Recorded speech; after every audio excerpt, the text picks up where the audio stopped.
মাত্র ২৮,০০০ টাকা দামের একটি শাড়ি, আর যে শাড়ি আসামির কাঠগড়া পর্যন্ত টেনে নিয়ে গেল সময়ের অন্যতম অভিনেত্রী তানজিন তিশাকে।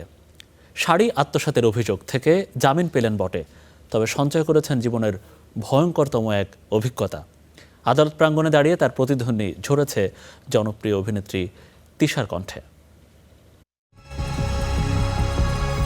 আদালতে আত্মসমর্পণ, এরপর জামিন।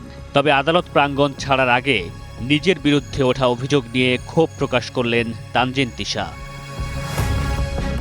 ১৩ই আগস্ট সকালে ঢাকার মেট্রোপলিটন ম্যাজিস্ট্রেট মোহাম্মদ জুয়েল রানার আদালতে আত্মসমর্পণ করেন এই অভিনেত্রী।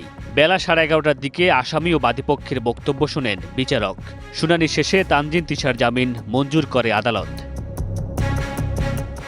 জামিনের খবরটি তিশা ও তার স্বজনদের জন্য স্বস্তিকর হলেও দারুণ অস্বস্তিকর অভিজ্ঞতা পেলেন এই অভিনেত্রী। তাই তার কণ্ঠে ফুটে ওঠে ক্ষোভ আর প্রশ্ন।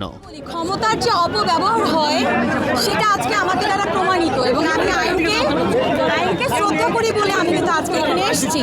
এবং সেকেন্ডলি হচ্ছে, এর আগে আমি কিছুই বলিনি বিকজ আমি আইনকে শ্রদ্ধা করেছি যে না, আইন যখন আমাকে সমঝারি দিয়েছে আমি এসেছি। কিন্তু ওখানে অনেকগুলি মিথ্যা কথা প্রদান করা হয়েছে। ডেফিনেটলি টুডে টুমরো এগুলো আসবে, এগুলো সবার সামনে আসবে।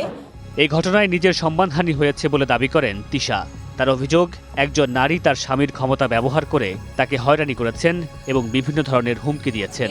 যিনি আমার নামে এই কাজটা করেছে আমাকে হ্যারাস করার জন্য, তিনি একজন নারী। তার স্বামীর ক্ষমতা দেখিয়ে আমার সাথে এটা করেছে, এবং সে আমাকে অনেক ধরনের হুমকিও দিয়েছে। সেগুলো আমি সামনে হয়তো প্রদান করবো, আপনাদের সামনে জানাবো। তিশা বলেন, ভবিষ্যতে আর কেউ যেন এমন বিড়ম্বনার শিকার না হন, সেটিই তার প্রত্যাশা। সেই সঙ্গে সবার জন্য ন্যায় বিচার নিশ্চিত হওয়ার কথাও বলেন এই অভিনেত্রী। মামুনুর রশিদ পনেল, স্টার এন্টারটেইনমেন্ট।